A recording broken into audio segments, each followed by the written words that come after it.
اگر وہ بقایا ادا نہیں کر پاتے تو انہیں نکال دیا جاتا۔ استعماری نظام نے کسان کو زمین کے مزدوروں میں تبدیل کر دیا تھا۔ Next point, progress of agriculture was checked. تاریخ دانوں کا ماننا ہے کہ استعماری نظام نے زراعت کی بہتری میں کسی طرح کی مدد نہیں کی۔ اس کی وجہ یہ تھی کہ کسانوں کو زمین پر دائمی حق، ہمیشہ والا حق نہیں دیا گیا تھا، اس لیے وہ اس کی ترقی میں دلچسپی نہیں رکھتے تھے۔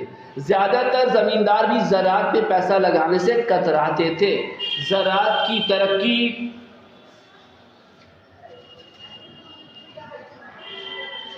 زمین کی زرخیزی بڑھانے میں پونجی لگانے کے بجائے زمیندار بڑے بڑے شہروں میں عیش و آرام کی زندگی گزارتے تھے۔ Next point, loss of the government. زمیندار اس سے کہیں زیادہ مالگزاری وصولتے تھے جتنی وہ سرکار کے خزانے میں جمع کرتے تھے۔ زمیندار اور بھی دیگر ذرائع سے منافع کمایا کرتے تھے، پر چونکہ رقم طے تھی اس لیے حکومت کے فائدے میں اضافہ نہیں ہوتا تھا۔ Next, the miserable condition of peasantry. زمیندار کسانوں سے زیادہ منافع کمانے کی چکر میں ان پر ظلم و جبر کی انتہا کیا کرتے تھے۔ زمینداروں کی حرص و لالچ نے کسانوں اور مزدوروں کی حالت کو بھی افسوسناک بنا دیا تھا۔ Next, removal of the old classes of زمیندار۔ سنسیٹ لا کے اصول کے تحت بہت سارے پرانے زمیندار زمینوں سے ہاتھ دھو بیٹھے۔ ایک اندازے کے مطابق تقریباً 50% پرانے زمینداروں کے خاندان استعماری نظام کا شکار بنے۔ Next, emergence of a class of middle man. زمینداروں نے مالگزاری کی وصولی کے لیے ایک نئے طبقے کو ذمہ داری دی۔ اس نظام نے پٹیدار طبقے کو وجود میں لایا۔ ایک نئے لالچی طبقے کے وجود نے کسانوں اور مزدوروں پر اور بھی بوجھ بڑھا دیا۔ اب دوسرا سیٹلمنٹ ہم دیکھیں، ریت والی سیٹلمنٹ۔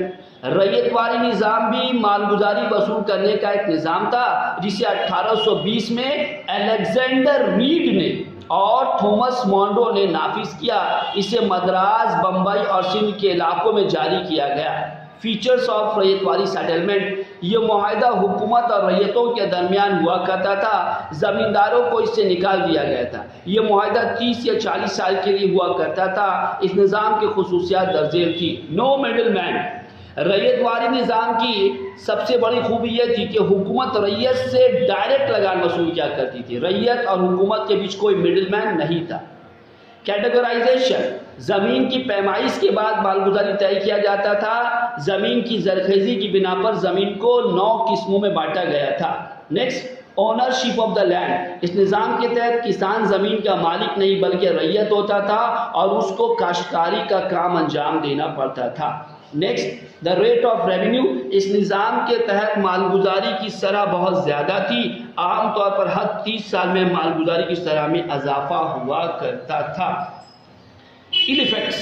انیفیکٹس، اس کے کیا کیا نقصانات تھے؟ اس نظام نے بہت سے مضر اثرات چھوڑے جس میں چند حسب ذیل ہیں۔ دا exploitation of the government officials.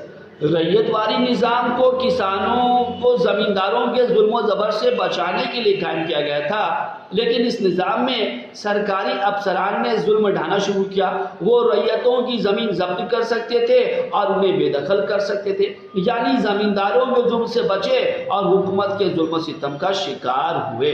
Next, the high rate of revenue. اس نظام میں مالگزاری کی شرح بہت زیادہ تھی۔ حکومت 45 سے 50% پیداوار بطور لگان لے لیا کرتی تھی۔ بہت سارے کسان اسے چکا نہیں پاتے تھے۔ Next, natural calamities. حالانکہ یہ لگان طے نہیں تھا، اسے کم یا زیادہ کیا جا سکتا تھا، پر حکومت نے شاید ہی ایسا کیا ہو۔ یہاں تک کہ قدرتی آفات جیسے کہ قحط، سیلاب کے زمانے بھی ایسا نہ ہوا۔ مزید یہ کہ کمپنی نے ہدایت دی کہ لگان چاندی کے سکوں کی صورت میں ادا کرے۔ کسان اکثر مہاجنوں سے زیادہ شرح سود پر قرض لیتے اور تمام عمر ان کے قرضدار بنے رہتے۔ تاریخ دانوں کے مطابق ریت والی نظام استعماری بندوبست سے کہیں زیادہ تکلیف دہ ثابت ہوا۔ Next, increase in the rate of revenue. ریت والی نظام کے تحت 20 یا 30 سالوں میں لگان میں اضافہ کیا جا سکتا تھا۔ اگر کسان اسے دینے میں ناکام رہتا تو اسے زمین سے بے دخل کر دیا جاتا تھا۔ سرکار نے اعلان کیا کہ لگان ٹیکس نہیں بلکہ کرایہ ہے اور کسان بطور کرایہ دار زمین پر کام کرتے تھے۔ اگلا جو تھا وہ ہے محالواری سیٹلمنٹ۔ محالواری نظام کو 1822 میں اتر پردیش، مدھیہ پردیش اور پنجاب میں نافذ کیا گیا۔ رابرٹ بائرڈ اور جیمز تھامسن نے آخری صورت دی اس نظام کو۔ فیچرز کیا تھے اس کے؟ محلواری نظام کی خصوصیات درج ذیل تھے۔ پہلا نقطہ محلز اور تعلقس۔ محلواری نظام بھی زمینداری نظام کی ہی طرح تھا، مختلف گاؤں کو لگان وصول کے لیے یکجا کر دیا گیا تھا، اسی اکائی کو محل کہا جاتا تھا۔ یہ معاہدہ 20 یا 30 سال کے لیے کیا جاتا تھا۔ نیکسٹ، اجارہ دارس۔ لوگوں کی جماعت میں سے ایک فرد کو مالگزاری وصول کرنے کی ذمہ داری دی جاتی تھی جو اجارہ دار کہلاتا تھا۔ اجارہ دار اکثر گاؤں کا مکھیا ہوا کرتا تھا جو مالگزاری وصول کر کے سرکاری خزانے میں جمع کیا کرتا تھا۔ Next point, rate of revenue. زمین کی زرخیزی کے لحاظ سے لگان طے کیا جاتا تھا۔ طے شدہ رقم کو گاؤں والوں کو اجارہ داروں کو ادا کرنا پڑتا تھا اور وہ اسے سرکاری خزانے میں جمع کیا کرتا تھا۔ 80% سرکار کو، 20% اجارہ دار کے حصے میں لگان جایا کرتا تھا۔ نیکسٹ پوائنٹ، نو مڈل مین۔ اس نظام میں درمیانہ فرد یعنی کہ مڈل مین کی گنجائش ختم کر دی گئی تھی۔ ان ایفیکٹس، اس کے نقصانات کیا تھے؟ اس نظام میں بہت ساری خامیاں تھیں۔ Number 1، eviction. اس نظام میں حکومت زمین کی اصل مالک تھی، چونکہ کسان زمین کے مالک نہیں قرار دیے گئے تھے اس لیے انہیں کسی بھی وقت زمین سے بے دخل کیا جا سکتا تھا۔ Next, exploitation by the government officer. سرکاری افسران اور گاؤں کے مکھیا کے ہاتھوں کسانوں پر ظلم و زبر ہوتا تھا، وہ ستائے جاتے تھے۔ Next, high rate of interest. لگان کی شرح اتنی زیادہ ہوا کرتی تھی کہ ریعیت اور کسان اسے ادا نہیں کر پاتے تھے۔ Next, excessive strictness. جب حکومت نے سختیاں حد سے زیادہ بڑھا دی تو لگان نہ ادا کر پانے کی صورت میں بہت سارے کسانوں کو زمین سے ہاتھ دھونا پڑا۔